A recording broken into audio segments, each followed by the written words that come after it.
Hola, bienvenue à tous dans ce nouvel épisode de Nos 2 centimes. Aujourd'hui, Sophie et moi, Raphaël, on aborde le terme de l'humour. Voilà, c'est un sujet assez intéressant où j'ai beaucoup aimé réfléchir donc avec Sophie, une fan d'humour de l'absurde comme moi. Si vous ne voyez pas ce que je veux dire par absurde, et ben je vous laisse écouter le podcast. Je m'excuse d'avance parce qu'on a connu un gros moment de censure pour aborder le thème de l'expression. On ne s'est pas senti assez à l'aise pour vous en parler, mais sentez-vous libre pour vous de partager, d'échanger autour de ce sujet avec des proches à vous. Voilà, sur ces belles paroles, je vous souhaite une belle écoute.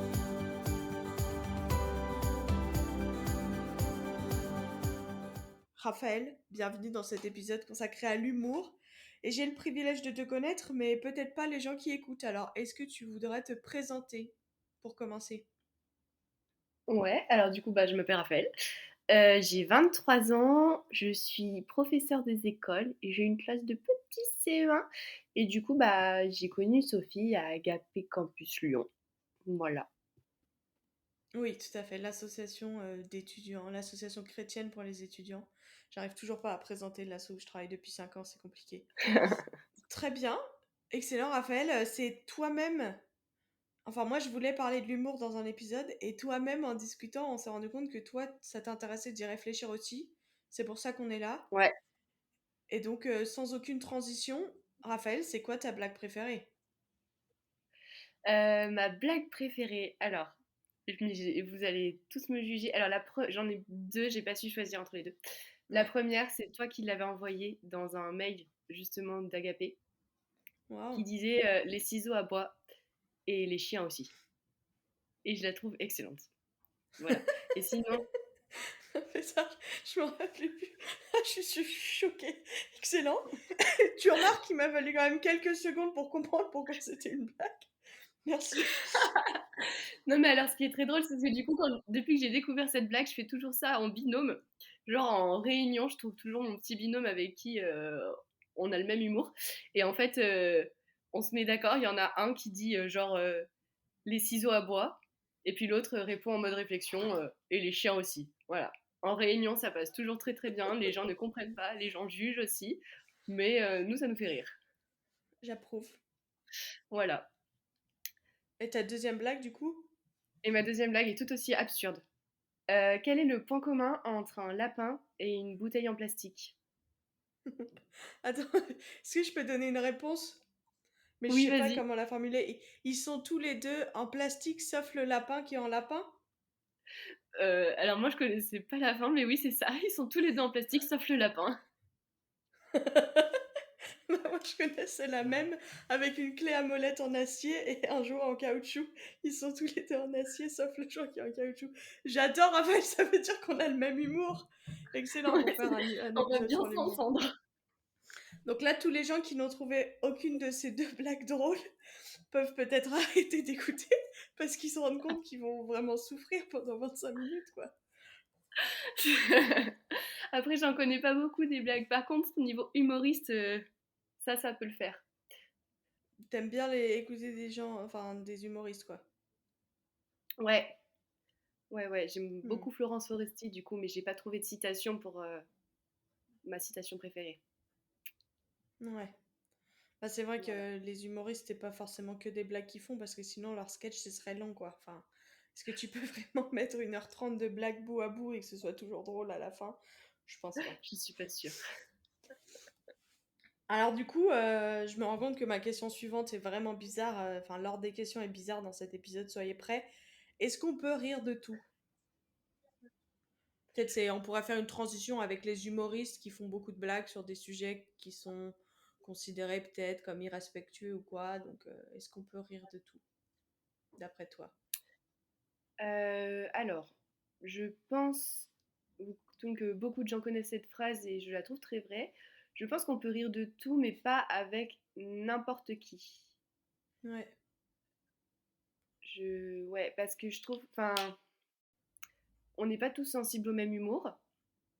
Mm. Et des fois, enfin, je sais pas trop, en y réfléchissant, je me suis dit, par exemple, il y a cette émission qui passait quand j'étais gamine à la télé en permanence qui s'appelait À mourir de rire, où le principe c'était juste de voir des gens Ah, faire des chutes en permanence, enfin, dans des ouais. chutes horribles en plus. Et ça faisait mourir de rire les gens. Et moi, je comprenais pas, j'avais juste trop mal pour ces gens-là, quoi. Et je pense Hmm. que c'est pas. Et en fait, en grandissant, je me suis rendu compte que j'étais juste extrêmement sensible et empathique. Et du coup, bah, en fait, j'avais mal pour les gens, donc ça pouvait pas me faire rire. Et en même temps, des gens Mhm. qui sont pas aussi empathiques, ben, ils ont pas cette notion-là de la douleur, donc ça les fait rire, quoi. Parce que la chute est souvent Hmm. ridicule. Donc, C'est vrai. ben, je pense qu'il y a beaucoup de choses comme ça où il y a. Ouais, ou alors par exemple, je me dis, il y avait des blagues, c'est de l'humour noir. Ça, bon, Ouais. c'est pas de l'absurde comme on a fait juste au début, mais j'ai une copine qui avait sa blague préférée, c'était une histoire, comment, je saurais pas la raconter. Mais bref, en gros, du coup, c'était sur un bébé mort-né. Ah oui, Et moi, c'est je trouve pas horrible. ça drôle du tout encore, parce que c'est Ouais. pas mon style d'humour, l'humour noir. Mais je me dis, eh ben, pour des personnes qui ont jamais connu ça, qui l'ont jamais vécu, ça peut être drôle, mais pour des gens qui l'ont peut-être vécu, ça le sera moins, quoi. Et pour autant, ça veut pas Oui, dire que c'est irrespectueux. mais est-ce que aussi ça dépend des gens parce que il y a des choses qui moi me font rire mais que j'ai vécu quand même. C'est Moi je ouais. dirais que ça dépend de Mm, qui fait la blague et comment je sais que la personne elle a de l'empathie même si elle fait cette blague. Parce qu'il y a des ouais, gens qui font des blagues et tu sens dans la manière dont ils font les blagues c'est qu'ils respectent rien. Mais il y a d'autres gens juste ils trouvent ça drôle mais ils respectent. Je sais pas comment dire. ouais. Si, si, je suis d'accord. Et en même temps, ça dépend aussi comment on se sert de l'humour. Enfin, ce que je trouve, parce que c'était aussi dans ma réflexion, dans ce que tu dis, il y a aussi ce côté-là de des fois, il y a des choses qui peuvent nous arriver et qui nous font rire. Et je me demande si des fois, on se sert pas un peu de l'humour pour mettre à distance des choses qui nous sont Mhm. arrivées. Un peu Ouais, comme une barrière de protection ou je sais pas trop. Enfin, ouais, je suis d'accord. Ou pour dire des choses aussi. On sert de oui. l'humour pour dire notre douleur, pour la dire, parce que peut-être on Mm. n'a pas envie d'en faire grand cas, parce que ça sert à rien, mais on a quand même besoin de le dire. Ouais, c'est Et, ça. Puis ça et rend moi, plus ce qui me léger gêne, l'humour, en c'est... fait. Oui, c'est ça rend les choses plus légères, mais en même temps, c'est une manière de dire les choses. Moi, j'utilise Ouais. beaucoup l'humour quand il y a des situations qui me mettent mal à l'aise pour dire que ça me met mal à l'aise, mais parce que j'assume pas de le dire vraiment frontalement, Mm. j'utilise l'humour pour le dire. Mais comme ça, c'est ma manière de dire les choses. Ouais, mais c'est ça. Et puis des fois, en fait, même quand on essaye de communiquer des choses à des gens, souvent le faire par l'humour, ça permet de passer plus légèrement et de faire Ouais. réfléchir derrière, éventuellement si on en a envie ou pas, quoi. J'ai... Mais est-ce que tu as l'impression que parfois, l'humour parasite le discours quand on a envie de dire quelque chose sérieux, mais qu'on le dit sous le ton de l'humour? Est-ce qu'il n'y a pas le risque que la personne, elle va pas prendre en compte à quel point c'est sérieux? Si, je pense que c'est possible. Parce qu'en même temps, l'avantage de l'humour, enfin c'est un avantage ou un inconvénient, c'est qu'en fait, celui qui écoute, il a la liberté de prendre ça au sérieux ou pas, de reconnaître le fond de Ouais, vérité ou pas, je pense. oui. Et c'est vrai que des fois, tu dis quelque chose de sérieux et la personne, elle répond par de l'humour. Et pour moi, c'est très frustrant. Ouais, oui, je Parce que suis c'est d'accord. deux types de discours différents. Et si toi, t'es dans le discours de l'humour et que la personne, elle répond sérieusement, moi, ça m'énerve. Parce que je suis là, non, mais justement, si je parle d'un truc sur le ton de l'humour, c'est que j'ai pas envie qu'on en fasse grand cas. Et l'inverse, si toi, t'es là et que t'es dans une forme d'intensité et de drama très sérieux et que la personne en face fait de l'humour, ça ne répond pas en termes ouais, de discours. Je suis d'accord avec toi. Je sais que quand quelqu'un essaie de lancer de l'humour et que je réponds sérieusement, c'est que j'ai pas envie qu'on en rigole. Je suis frustrée comme toi en fait. Hmm. Mm. Mais à l'inverse, vraiment, des fois, moi, je fais des blagues sur moi-même en mode je sais pas faire ça ou je sais pas faire ça et je vais faire une blague sur le fait que je suis incapable de bien faire ça ou quoi. Et la personne va réagir sérieusement en me reprenant en disant ah, mais tu devrais pas dire ça de toi-même. Et ça me frustre profondément parce que je me dis bah là, je suis en train de faire une blague, j'ai pas envie qu'on fasse une thérapie sur moi-même à ce moment-là, quoi. Je sais pas si ça t'est déjà arrivé. Si, si, en permanence je me sers beaucoup de l'humour pour ça aussi. Ouais. Mais en fait, parce que je pense que ces gens-là, ils cernent, du coup, ils comprennent le message caché, qui est que, ben, du coup, on sait pas faire des choses et peut-être que ça nous met mal à l'aise en soi. Mais en même temps, ils n'arrivent pas à cerner non plus que si on le dit en rigolant, c'est peut-être aussi qu'on est trop mal à l'aise pour en parler sérieusement, quoi. Je sais pas si tu vois ce Ou que je veux qu'on dire. est... Oui, je vois tout à fait ce que tu veux dire. Je dirais pas que c'est tout le temps trop mal à l'aise, mais c'est que des fois, en fait, l'humour suffit Mm, à désamorcer quelque chose et en parler sérieusement serait profondément peu productif. mm. Oui, tout à fait. Alors, du coup, là, ça pose une question profonde de l'humour différent en fonction des gens. Je trouve. Il y a des gens, ils font des blagues, je les trouve pas drôles et ils trouvent pas mes blagues drôles. Et moi, je me demande d'où ça vient ça, selon toi, les différentes formes d'humour. Et ben, je me demande si ça fait pas un peu partie de genre de tous notre manière de fonctionner. Mm. Alors là, par exemple, enfin, ma réflexion vient de très très très loin et je peux complètement me planter. Et on va pas tout de suite voir le lien, mais en fait, je me dis, typiquement, je suis une personne qui passe ma vie à réfléchir tout le temps, tout le temps, tout le temps, tout le temps, tout le temps, tout le temps, Ouais. tout le temps. J'ai découvert que ce n'était pas universel, en fait. Qu'il y a des gens qui arrivent à faire des pauses dans leur Ouais. réflexion. Mais du coup, je me suis dit, j'aime beaucoup les blagues absurdes, comme on a fait au début de l'épisode, en fait. Ouais. Mais parce que c'est des blagues où il faut pas réfléchir. Ouais. Et du coup, je me dis, bah, peut-être que c'est ma manière de fonctionner qui m'a amené à aimer ce genre d'humour. Intéressant. Et des gens qui fonctionnent beaucoup à, comment dire, utiliser l'humour, de l'humour pour mettre à distance la réalité, ils vont peut-être plus apprécier l'humour noir, parce que du coup, ça met à distance aussi certaines choses réelles, en fait. Je sais pas si c'est très clair. Ouais. Ouais. Enfin, je pense qu'il y a beaucoup de... En fait, on est tous des êtres uniques, Ouais. avec une personnalité unique, une sensibilité aussi qui est différente d'une personne à une autre. On a un vécu aussi Ouais. différent. Et je pense aussi qu'on a des combats différents. Ouais. Les combats sont très Et qu'on a... importants. Ouais, mais qu'on a des mécanismes de défense différents, quoi. Mm. Ouais. Après, je saurais pas trop. Je sais pas ce que t'en penses, toi. Non, moi, je trouve ça vache. En fait, pour moi, connecter avec quelqu'un, ça passe souvent par l'humour. Et j'ai Mm, beaucoup de mal à connecter avec des gens qui comprennent pas mon humour ou je comprends pas le leur. Parce que je trouve que pour moi, c'est vraiment une manière d'être en confiance, de me dire on parle le même langage en fait. mm. Après, je dis pas qu'il faut que. Enfin, je veux dire, par exemple, la blague de la clé à molette en acier et du jouet en caoutchouc, là, il y a très peu de gens dans ma vie qui la trouvent aussi drôle que moi. Euh, Mais moi, je la trouve si formidable. Et donc, le fait que quelqu'un ne comprenne pas cette blague ne m'empêche pas de, ouais, de me dire que je peux être amie avec eux. Et je suis amie avec des gens qui n'ont pas le même humour. Mais en fait, clairement, c'est parce que j'ai besoin d'être narcissisée. Si les gens ils rigolent jamais à mes blagues, je me sens nulle en leur présence et j'ai pas envie d'être avec eux. C'est ça. En fait, le fond du problème, c'est un problème d'orgueil, de l'humour. Mm. Je vois ce que tu veux dire. Je vais répondre un truc, ça n'est pas, ça ne renvoie pas sur le sérieux de la discussion.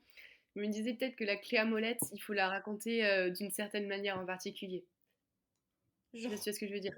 Genre, il faut déjà que tu rigoles presque quand tu donnes la réponse. ah non, justement, justement, c'est beaucoup plus drôle. Parce que si tu l'as dit sérieusement, en fait, les gens, ils sont là, ils cherchent une réponse, ils cherchent un truc. Oui, c'est vrai, faut que j'y réfléchisse. Parce que j'ai essayé de la faire à des élèves de CP, mais Oh, en fait, le bien. problème des élèves de CP, c'est qu'ils sont trop rationnels. Mais bien sûr.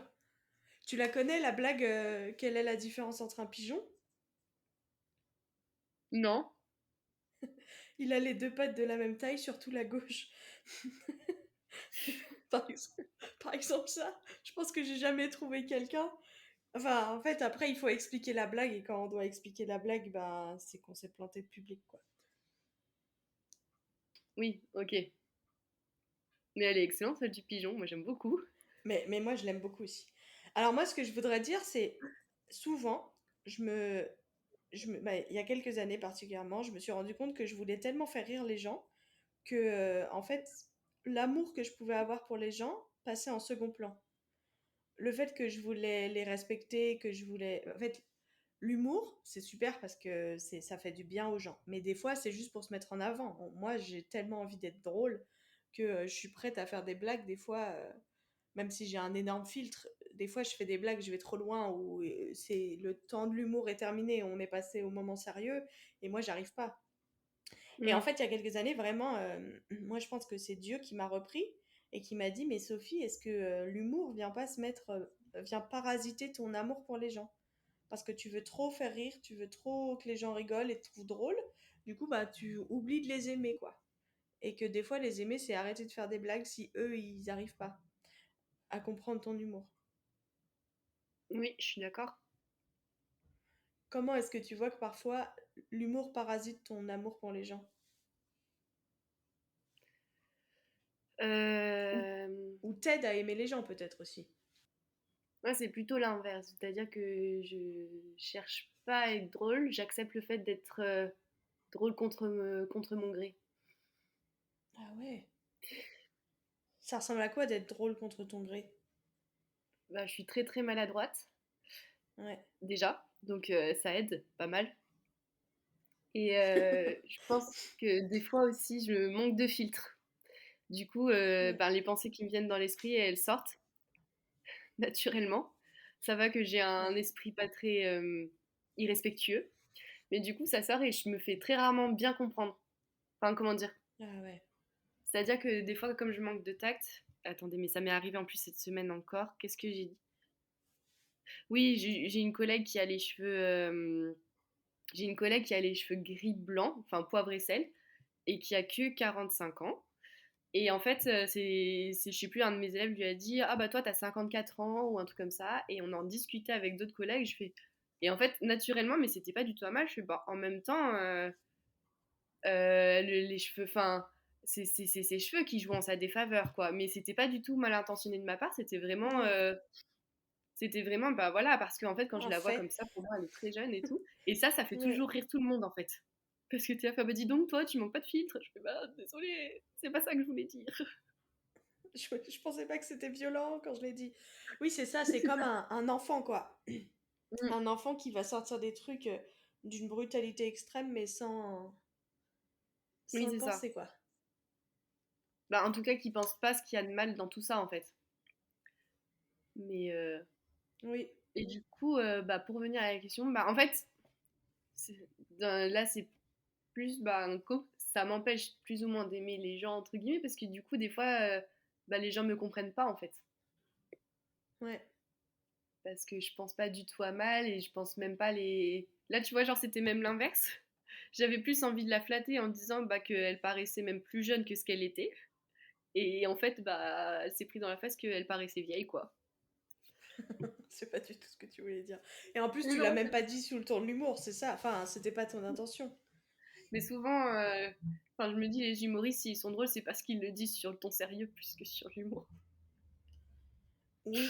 Et je pense qu'ils se nourrissent beaucoup des situations comme ça où il y a eu un Mm. problème de quiproquo et de mauvaise compréhension. Ouais, c'est même sûr. Mais moi, je dirais que l'humour le plus drôle, en fait, je me rends compte en analysant ma manière d'interagir dans un groupe nouveau. Hier, par exemple, j'avais 8 personnes chez moi qui se connaissaient pas trop et tout. Et en fait, la manière que je préfère, c'est de créer de l'humour de répétition avec des private jokes. Mais des trucs nazes. Juste, ouais. Et de répéter ça tout au long de la soirée pour donner un sentiment de cohésion parce qu'on a une blague en commun. Ouais, c'est vrai que les private jokes, ça crée un lien de complicité. Mm, mm. Oui. Ça crée tout à fait un lien de complicité, d'intimité même. Parce que t'as un truc en commun avec la personne, quoi. Ouais, c'est ça. Après, en même temps, je me demande est-ce que ça peut pas aussi avoir l'effet inverse de temps en temps. Pas forcément les private jokes, mais tu vois, genre comme l'humour peut unir, est-ce que ça peut aussi désunir, entre guillemets? Je sais pas, par exemple, me dit, enfin, j'ai une cousine une fois qui avait amené son copain en réunion de famille. J'avais 16 ans moi à l'époque, je suis la plus âgée de mes cousins. Et eux, ils sont adultes, c'est une autre génération, quoi. Mais bah, sa technique d'approche, c'était une blague antisémite. Ah oui! Ah oui, non, mais non. Mais est-ce que c'est une blague d'ailleurs? C'est pas une blague. Non, non, mais oui. Non, non.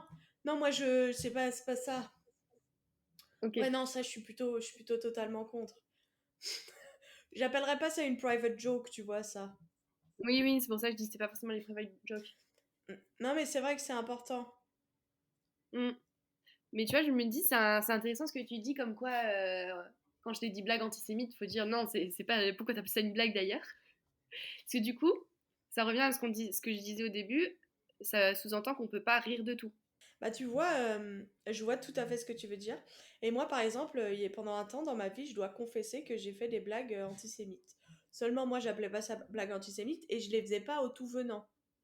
Je les Mm, faisais juste en cercle restreint. Jusqu'à ce qu'un jour, j'ai la conviction qu'en fait, c'était naze.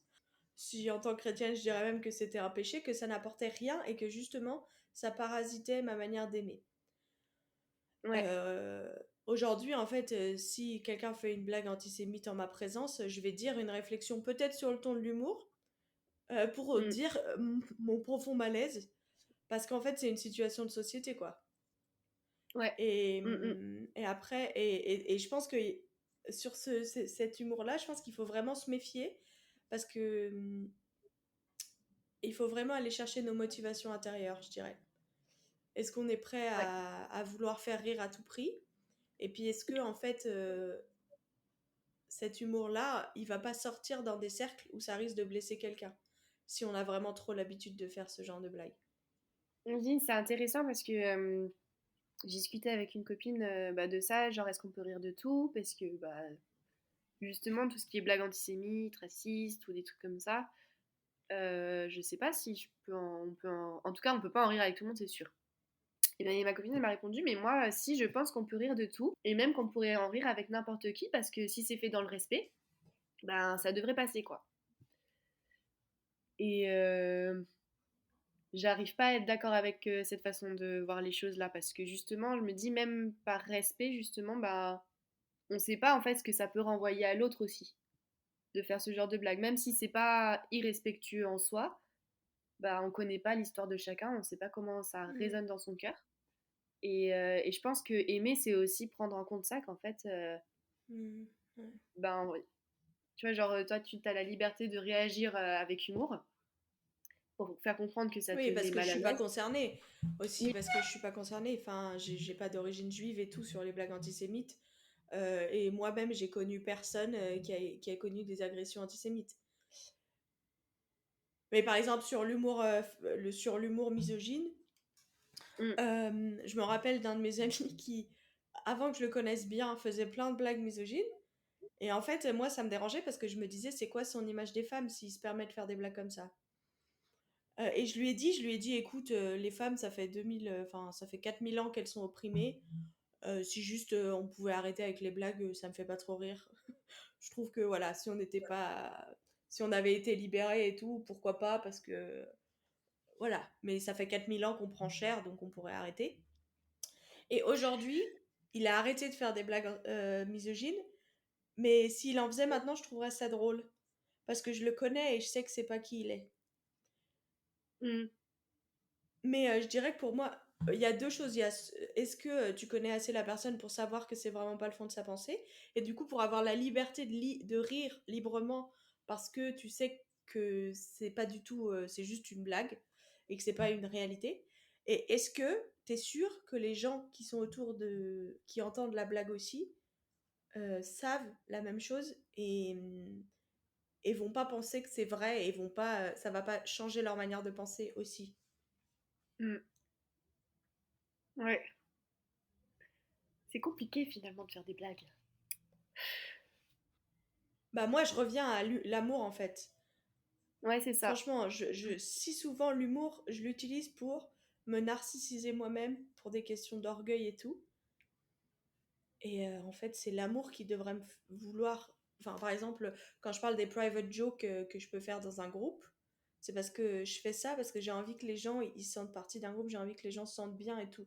Et ça, du coup, ben, ça me Mm, libère pour faire des blagues, bon, qui seront pas forcément drôles, mais si elles sont pas drôles, peut-être que ça va désamorcer quelque chose sur le fait que j'ai essayé mais que je me suis plantée et ça va faire rire les gens si j'arrive à avoir de l'autodérision.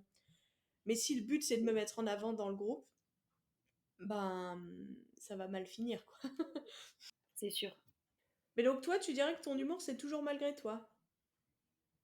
Euh, Souvent, c'est là que je fais le plus rire. Ça, c'est sûr. Après, c'est un style de vie du coup, hein. C'est Si ça. on aime faire Non, rire les gens. après, non, mais ça dépend aussi du public, puisque du coup, je suis très humoriste et tout ça. Et, Ouais, euh, et en fait, notamment dans ma famille, on fonctionne beaucoup aux références humoristiques. ouais. C'est-à-dire que c'est des citations d'humoristes qui vont nous faire rire, donc dans le contexte. Mais je me suis rendu compte que même si les personnes n'ont pas les références, bah, ça va les faire rire, juste de constater que je connais autant de références. Oh. Donc c'est en fait c'est de l'humour parce qu'ils te connaissent les gens. Ouais, parce qu'après, en fait, sinon, j'arrive pas à retenir les blagues. C'est marrant, ça, je retiens plus des citations humoristiques, enfin, des phrases d'humoristes que des blagues. Mais ça demande, c'est un style d'humour qui demande pour que vraiment ça marche, que les gens aient la référence, tu vois. Hmm. Alors moi, une question suivante, d'où vient l'humour selon toi? On en a un peu parlé, mais pourquoi il y a ce besoin de rire, de faire rire, présent chez les hommes et les femmes? Et ben, et là, je regrette de ne pas avoir eu le temps de creuser davantage les textes bibliques et tout, mais je pense qu'en fait, à l'origine, l'humour vient de Dieu. Mhm. Je pense que le Dieu auquel je crois est un Dieu d'humour aussi, qui sait rire Ouais, et, et qui veut nous faire rire aussi. Enfin, je pense encore, je voulais relire ce passage il y a quelques semaines, mais j'ai complètement oublié de le faire. Ce passage où il y a quelqu'un, où Jésus fait un sermon et puis en fait, dans son auditoire, il fait tellement chaud, il y a tellement de monde qu'il y en a un qui fait un malaise et qui chute. ouais, Et je trouve ça, en fait, désolée, c'est horrible. En fait, c'est pas la chute en elle-même qui me fait rire, c'est que je me dis, il y a un gars dans ce monde qui est cité dans la Bible, et ça, c'est pas donné à tout le monde. Mais en fait, il ouais, est cité dans la Bible parce qu'il écoutait Jésus et il a chuté, quoi. ouais. Enfin, il a fait un malaise. Et c'est pas une blague en soi, mais je me dis, un petit truc qui fait sourire. Et Ouais. je pense que ça mériterait d'être creusé davantage pour dire qu'en fait, ben, dans la Bible en soi, on peut trouver des passages qui font rire. Que Ouais. même Dieu, des fois, il répond avec humour. Quand on Hmm. prie, je pense que des fois, on s'attend à une réponse de sa part et il va répondre autrement et des fois, c'est avec humour. Ouais. C'est hyper intéressant parce que des fois j'ai l'impression qu'on pense que l'humour c'est quelque chose de pas sacré, que l'humour c'est irrévérencieux en fait. Et d'imaginer, tu vois, c'est genre c'est pas révérencieux, c'est pas respectueux des fois de faire de l'humour autour de Dieu, de la Bible et tout. Et j'entends que par exemple ça, on peut pas rire de tout avec tout le monde, il y a des, enfin, il faut qu'on fasse attention avec à notre auditoire. Mais je trouve ça particulièrement intéressant que parfois face à un texte, notamment Jésus, moi je pense à Jésus pendant la multiplication des pains. Il y a 5000 personnes qui viennent de l'écouter parler pendant des heures. Et là, les disciples vont voir Jésus et leur disent, et disent à Jésus, Jésus renvoie la foule pour qu'ils puissent rentrer chez eux et manger. Ils ont faim. Et là, Jésus leur dit, bah, donnez-leur, ils ont faim, donnez-leur vous-même à manger. Et moi, je trouve que ça, c'est super drôle. Enfin, je peux pas imaginer quelque chose de l'ordre du premier degré quand Jésus dit ça. Pour moi, il utilise l'humour pour dire quelque chose là. C'est mon explication. Mais donc, on peut lire ce texte, et justement, je peux lire ce texte avec quelqu'un qui dit, bah non, c'est du premier degré, et moi qui le lis comme du second degré, et de... Enfin, le but du passage, c'est pas est-ce que Jésus est drôle ou pas. Enfin, Mm. c'est pas ça que ce passage nous enseigne du tout, donc c'est pas grave si on n'est pas d'accord sur cette phrase et sur sa signification. Mais moi, je trouve ça particulièrement intéressant d'à quel point justement la Bible, et je suis d'accord avec toi, nous montre que l'humour, c'est pas quelque chose d'irrespectueux, et ça a été presque écrit dans l'ADN de l'humanité quand Dieu il a décidé de nous créer quoi. Ouais, c'est ça. Et en fait, après, ce qui l'a rendu respectueux, c'est que ben, on est quand même encore dans un monde déchu. Enfin, où le péché règne, quoi. Du coup, bah, Ouais. comme tout, ça peut être perverti, entre guillemets, quoi. Enfin, mais comme Ouais. tout ce qu'on peut faire aussi sur cette terre, quoi. Et c'est ça qui rend des fois l'humour irrespectueux sur certaines choses. Et encore une fois, si on met l'humour avant l'amour pour les gens, là C'est c'est ça. irrespectueux. C'est ça, en fait, on peut le détourner aussi. En fait, on peut le détourner de son origine, quoi. De ce à quoi pourquoi il a Oui. été créé. Nous venons de vivre un grand moment de censure où on est parti en discussion sur l'humour et la liberté d'expression que je vous invite à discuter entre vous. J'ai pas voulu laisser ça sur le podcast, mais puisqu'on arrive à la fin de l'épisode, Raphaël, pour Ouais. résumer, c'est quoi tes 2 centimes sur ce sujet de l'humour ou toutes les choses que t'as pas réussi à placer dans l'épisode et que tu voudrais dire? Mon mot de la fin, mes 2 centimes, c'est que je pense vraiment que l'humour, c'est une bonne chose en soi. On a besoin de rire. Je crois qu'en plus, Hmm. ça me fait penser, pendant longtemps, on me disait que plus tu rigolais et plus t'augmentais ton espérance de vie. Bref, fin de Oh, parenthèse. wow. Je pense que l'humour est une bonne chose et ne faut pas hésiter à en abuser, entre guillemets, du moment que c'est fait avec amour, Hmm. qu'on prend en considération les autres en face et que ce soit pas comme, pour redire ce que tu disais tout à l'heure, que ce soit pas dans le but de se mettre en avant soi-même, en Hmm. toute humilité. C'est beau. Et je pense que oui, l'humour, c'est formidable. Et je dirais que avant de te moquer des autres ou de population, toi-même est un immense terrain d'autodérision. Et franchement, on est très Ouais, drôle en tant que personne. Si on se regarde soi-même avec un peu de recul, on fait des trucs un peu absurdes, un peu drôles. Et déjà là, il y a un terrain immense. Pas besoin d'aller taper dans d'autres populations, quoi. Donc excellent. Merci Raphaël pour cet épisode. merci à toi. Malgré le moment censuré, je pense qu'on a dit des choses, c'était important. Cordialement,